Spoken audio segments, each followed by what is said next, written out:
Assalamualaikum warahmatullahi wabarakatuh. A'udzu billah, bismillah, walhamdulillah, wassalatu wassalamu ala rasulillah wa ala alihi wa ashabihi wa mawalah. La haula wa la quwata illa billah. Alhamdulillah, kita bersyukur kepada Allah Azza wa Jal yang memberikan kepada kita kesehatan, memberikan kepada kita iman serta semangat mengerjakan amal soleh. Mudah-mudahan kita istiqomah di dalam menjalankan syariat Allah dan Rasulnya ini, insya Allah menjadi bekal di akhirat kelak. Salawat kepada Rasulullah Sallallahu Alaihi Wasallam. Kita terus belajar, mempelajari sunnah-sunnah beliau dan tentu kita amalkan dalam kehidupan sehari-hari. Kita berharap mudah-mudahan mendapatkan syafaat ketika di zaumil akhir nanti. Hadirin kaum muslimin wal muslimat rahimakumullah. Pada kesempatan yang berbahagia ini, mari kita sama-sama belajar memaknai bacaan solat kita, wabil khusus ketika duduk di antara dua sujud. Di situ ada 8 doa yang kalau kita maknai maka lengkap di dalamnya. Sungguh luar biasa makna di dalam doa yang kita baca ketika duduk di antara dua sujud. Yang pertama, kita membaca Rabbighfirli warhamni wajburni warfa'ni warzuqni wahdini wa'afini wa'fu'anni. 8 yang biasa kita hafal ini, walaupun banyak jenis bacaan yang lain, di dalam 8 bacaan ini mengandung makna yang luar biasa. Yang pertama, kita membaca Rabbighfirli, kita memohon ampunan kepada Allah Subhanahu wa Ta'ala, karena begitu banyak dosa yang kita lakukan selama menjalani kehidupan ini. Baik dosa mata karena melihat maksiat, dosa telinga sering mendengar maksiat, dosa lisan karena sering berdusta, dosa tangan kita, dosa kaki kita, anggota tubuh kita ini pernah melakukan dosa, bahkan sering melakukan dosa. Maka di dalam sholat kita mohon ampun kepada Allah Subhanahu wa Ta'ala. Maka dari itu kita baca, ketika kita membaca doa ini dalam sholat kita baca dengan tenang, kita baca dengan khusyuk. Mudah-mudahan Allah mengampuni dosa-dosa yang kita lakukan dalam kehidupan ini. Yang kedua, warhamni, belas kasihanilah aku ya Allah. Kita minta belas kasih karena kalaupun Allah langsung mengazab ketika kita melakukan dosa kemudian diazab oleh Allah. Contoh ketika kita melakukan satu dosa kemudian dibuat sini benjolan, maka mungkin tubuh kita ini sudah banyak benjolan. Kita melakukan satu dosa kemudian dipotong jari kita ini satu persatu, mungkin jari kita ini habis. Tetapi Allah menutup aib kita. Allah memberikan kesempatan kepada kita. Untuk apa? Untuk senantiasa kembali kepada Allah. Wa anibu ila rabbikum wa aslimu lahu min qabli ayyatiyakumul adhab. Dan kembalilah kepada Tuhan kalian. Wa aslimu lahu, dan berserah dirilah kepadanya. Min qabli ayyatiyakumul adhab, sebelum datang azab kepada kalian, kata Allah. Maka Allah memberikan belas kasih kepada kita. Banyaknya dosa yang kita lakukan, Allah berikan kesempatan kita untuk bertobat kepadanya. Yang ketiga, wajburni, kita minta dicukupkan kebutuhan kita. Ada juga yang mengartikan menutupi aib kita.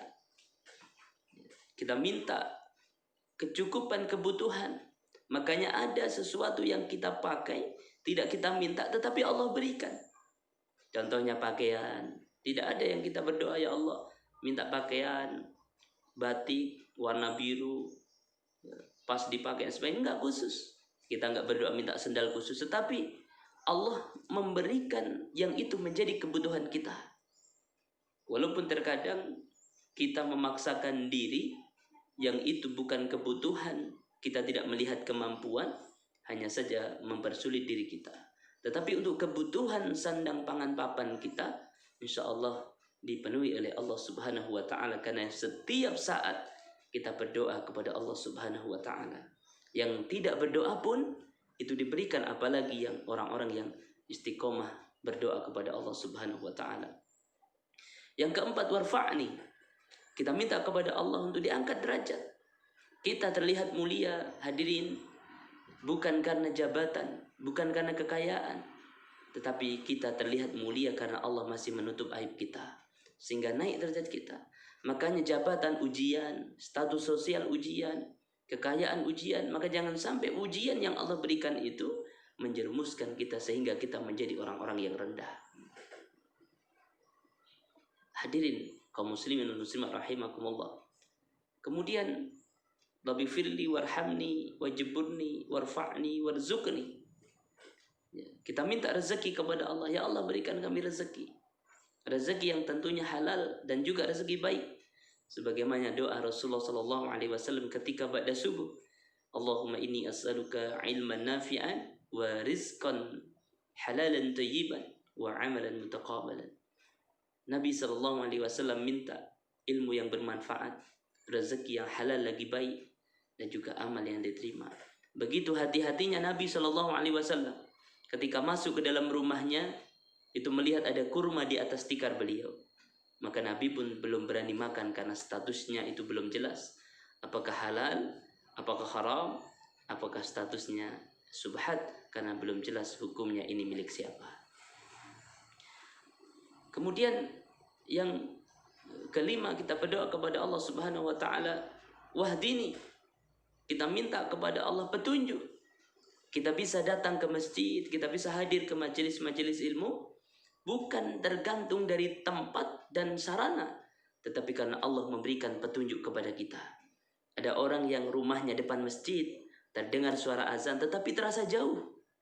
Kenapa? Allah tidak memberikan petunjuk kepadanya, dan mereka tidak mencari petunjuk itu.